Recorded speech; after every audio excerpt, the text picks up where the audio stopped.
Bonjour à tous, c'est Elisabeth, j'espère que vous allez bien. Je vous retrouve aujourd'hui pour une petite vidéo spéciale Halloween autour des signes de nos défunts. J'ai un mal fou à faire cette vidéo, je n'y arrive pas.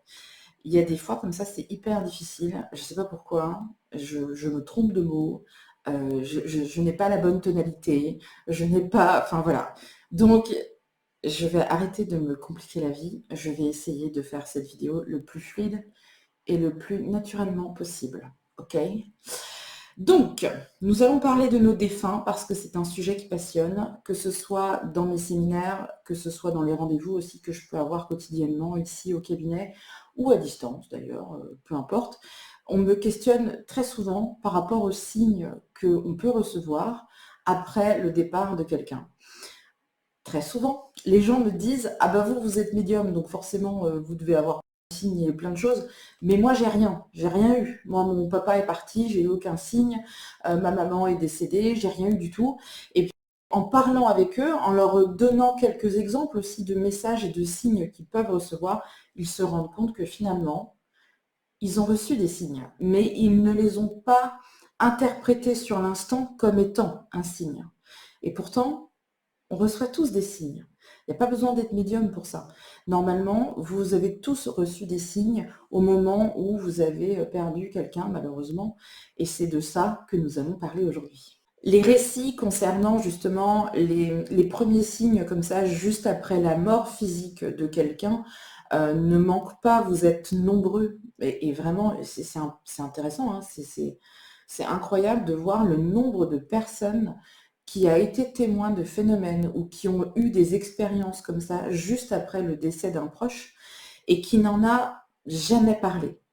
Parce que la peur du jugement, la peur de passer pour un dingue auprès de la famille ou des proches, les gens gardent pour eux comme ça toutes les expériences qu'ils ont pu avoir, peut-être même qu'ils les rejettent complètement parce que ça leur fait peur aussi. Il y a aussi ce côté très étrange, très dérangeant. Ça peut vraiment faire peur aux gens. Donc, je comprends. Mais c'est vrai que ici, quand je reçois des personnes dans le cadre d'une consultation, des gens parfois qui sont extrêmement cartésiens, qui ont une analyse de la situation, qui ne sont pas déséquilibrés, qui ne sont pas dans des états de faiblesse, arriver à leur faire avouer qu'ils ont vécu quelque chose de paranormal ou en tout cas d'inexpliqué sur l'instant, c'est très difficile.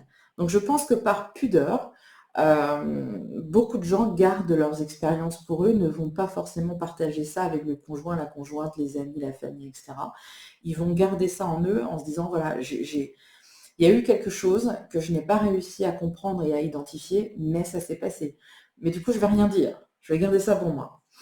Juste après la mort physique, les défunts sont capables d'avoir une interaction avec nous, tant qu'ils sont sur le plan physique, pendant les 4 à 5 jours donc, qui suivent le décès. Très souvent, ils vont venir nous voir en rêve. C'est la manière, je crois, la plus simple pour eux d'avoir une interaction avec un vivant, puisque pendant votre sommeil, les barrières du mental sont complètement baissées. Donc, c'est-à-dire qu'il n'y a plus de filtre.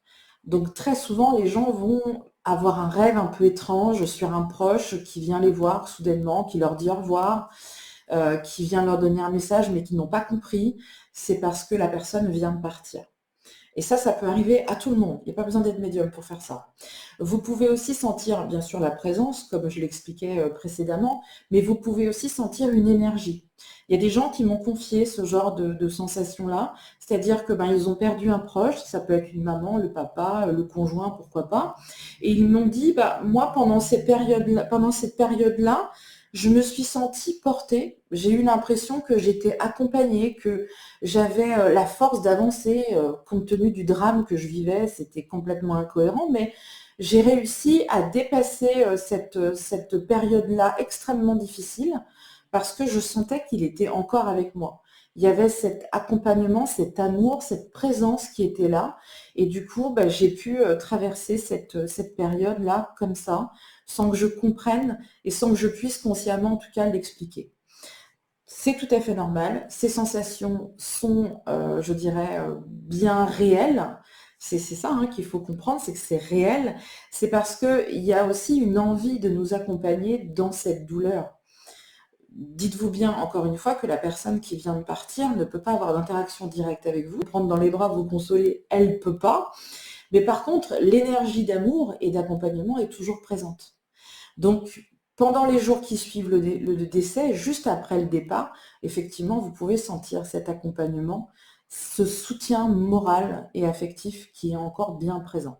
Dans les autres signes que vous pouvez ressentir, il y a bien sûr les parfums, les odeurs. Quand ma maman est partie, pendant quelques mois même, on a pu sentir des odeurs de parfum dans la maison.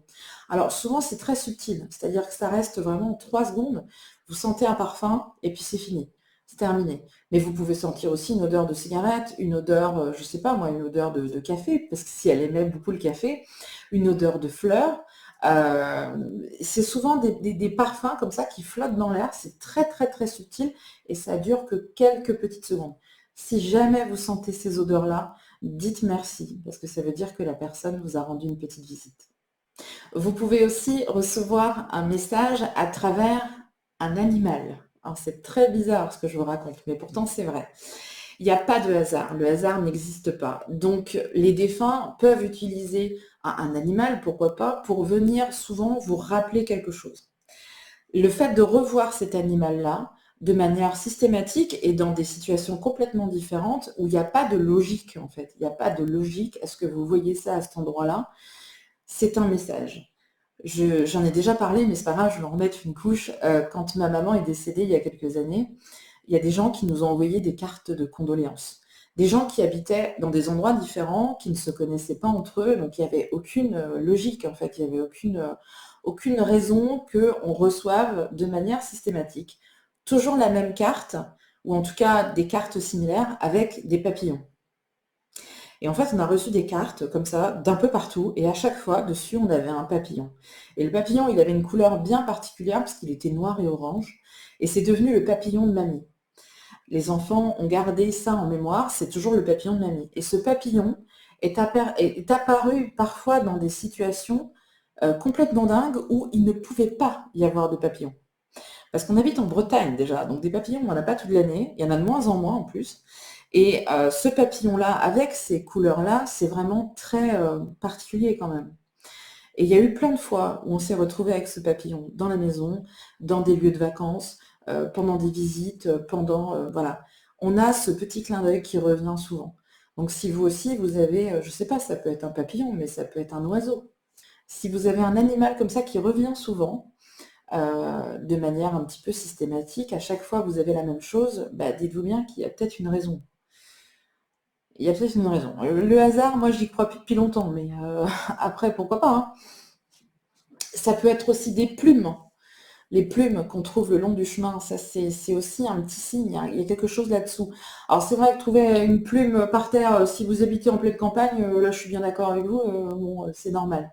Mais par contre, si vous trouvez une plume chez vous, alors que vous venez de faire le ménage et qu'il n'y a aucune raison qu'elle soit là, il y a un truc quand même. Non, je sais pas. Parmi les signes qu'il peut y avoir aussi, c'est les musiques.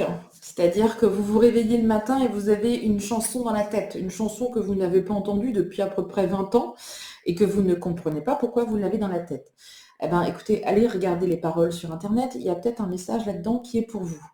Essayez aussi de chercher, c'est-à-dire l'auteur, le nom de l'interprète, l'année. Ça peut aussi vous donner des indications. L'autre jour, quand j'ai commencé ma vidéo carte blanche, j'avais la chanson d'Adamo dans la tête. Ceux et celles qui ont vu la vidéo, j'arrêtais pas de chanter Adamo, j'avais cette chanson-là. Et en fin de compte, bah, j'ai eu un retour et j'ai compris pourquoi j'avais cette chanson dans la tête, parce qu'il y a une des personnes qui m'a demandé une carte blanche. Son papa était fan d'Adamo et il chantait tout le temps cette chanson. Donc moi, je savais pas pourquoi je la chantais, mais en tout cas, elle a été dans ma tête, elle a été 3-4 jours dans ma tête. Donc je remercie cette personne-là, c'est sympa, ça faisait longtemps que je n'avais pas entendu Adamo. Si jamais ça vous arrive, c'est pareil, allez chercher la symbolique sur Internet, il y a forcément un message dedans. Je ne crois pas un seul instant qu'on se réveille un matin avec une chanson ancienne, ou en tout cas qu'on n'a pas entendue récemment, sans aucune raison. C'est pas possible. Pas dans mon monde en tout cas, pas dans mon quotidien. Les interactions avec le monde physique est tout à fait possible pendant les 4 à 5 jours qui suivent, encore une fois, le décès de la personne. Donc, ils peuvent avoir une interaction sur les objets. Vous pouvez entendre des bruits dans les murs. Vous pouvez avoir votre téléphone portable qui commence à péter un plomb tout seul. Vous pouvez avoir votre télé qui s'éteint toute seule. Les interactions comme ça avec tout ce qui est appareil électrique, électronique, etc., c'est encore possible. Donc, si ça vous est arrivé, c'est que vous avez eu une visite.